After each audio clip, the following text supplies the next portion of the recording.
මීළඟට අහලා තියෙන ප්‍රශ්නේ තමයි අචින්ති තම්පි භවති චින්ති තම්පි විනස්සති.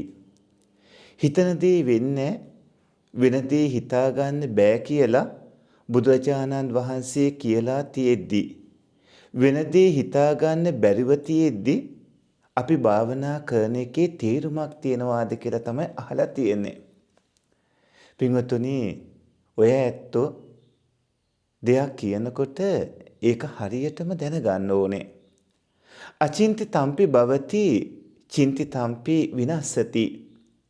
නහි චින්තා මයා භෝගා ඉත්තියා පුරිසස්සවා. ඒක ලස්සන කතාවක් එක්ක තියෙන ඊටාම වටිනා අදහසක් තියෙන ගාථාවක්. මේ ගාථාව තැන් කීපයකම එනවා. සර්බමික ජාතකේ එනවා. මහා ජනක ජාතකේ එනවා. ඒ වගේම බුදුරජාණන් වහන්සේ සරියුත් මහරහතන් වහන්සේට ප්‍රඥාවන්ත භික්ෂූන් වහන්සේලා අතර අගතන්තෝ ලබා දුන්නු ඊතදග්ග පාළියේ සඳහන් වෙනවා. හිතන දේ වෙන්නේ වෙන දේ හිතාගන්න බෑ කියන එක නෙමෙයි මේ ගාථාවේ අදහස. බුදුරජාණන් වහන්සේ එදා දේවාරෝහණ සිදුවීම දවසේ සරියුත් මහරහතන් වහන්සේගේ ප්‍රඥාව අගය කරමින් සර්බමික ජාතකයේ දේශනා කළානේ. ප්‍රඥාවන්ත භික්ෂූන් වහන්සේලා අතර අගතන්තෝ ලබා දුන්න අපේ සරියුත් මහරහතන් වහන්සේට ඒ සර්බමික ජාතකයේ සඳහන් වන ගාථාවක් තමයි ඔය ගාථාව. සර්වමික ජාතකයේ එකළඟ තියෙනවා ගාථා 6ක්ම. ඒ ගාථා 6 කියන්නේ ඒ ජාතකයේ සඳහන් වන රජතුමා ප්‍රීති වාක්‍යයක් විදිහට කියන්නේ. ඒ ගාථා 6 සරල තේරුම තමයි නුවණැති පුද්ගලයා පටන්ගත් කටයුත්තෙහි ආසාව අත්හැරීම නොකළ යුතුයි.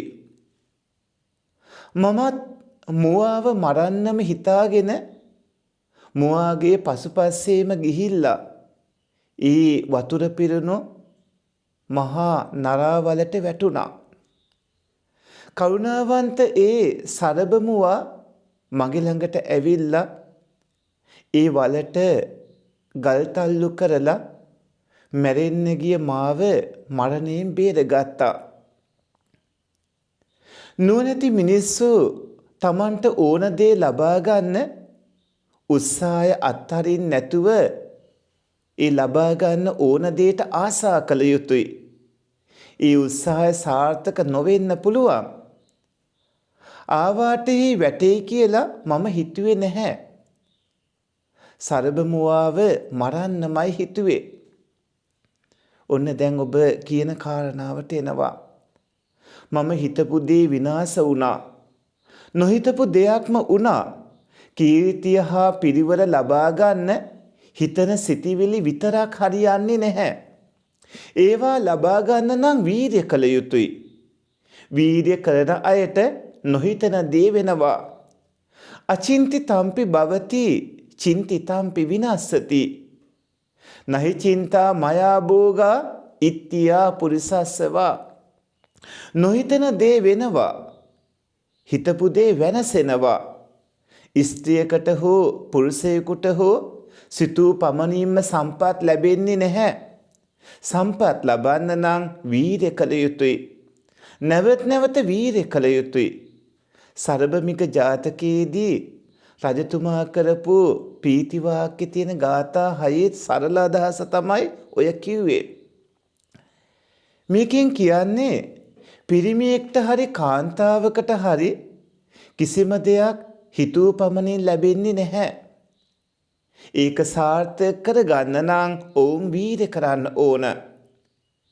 වීර්ය කරද්දී සාර්ථක නොවෙන්න පුළුවන්. ඒත් නැවත නැවත වීර්ය කරන්න ඕන. එතකොටයි සම්පත් ලැබෙන්නේ.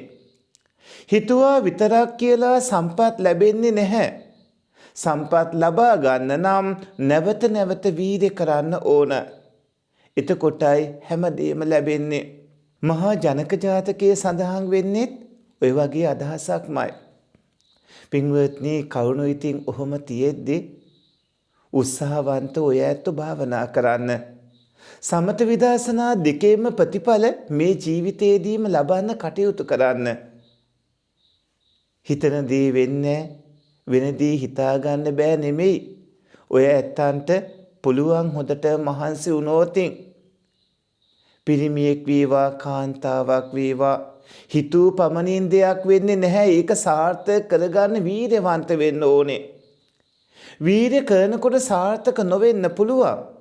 හැබැයි නැවත නැවත වීර්ය කරනකොට බලාපොරොත්තු වන සැප සම්පත් ඔක්කොම ලබා ගන්න පුළුවන්කම ලැබෙනවා. භාවනා කරද්දී සමත භාවනා වලින් වගේම විදර්ශනා භාවනා වලිනුත් බලාපොරොත්තු වන ප්‍රතිඵල මේ ජීවිතේදීම කල් නොයවාම ලබා ගන්න වීර්යවන්තව කටයුතු කරන්නට ඕනේ.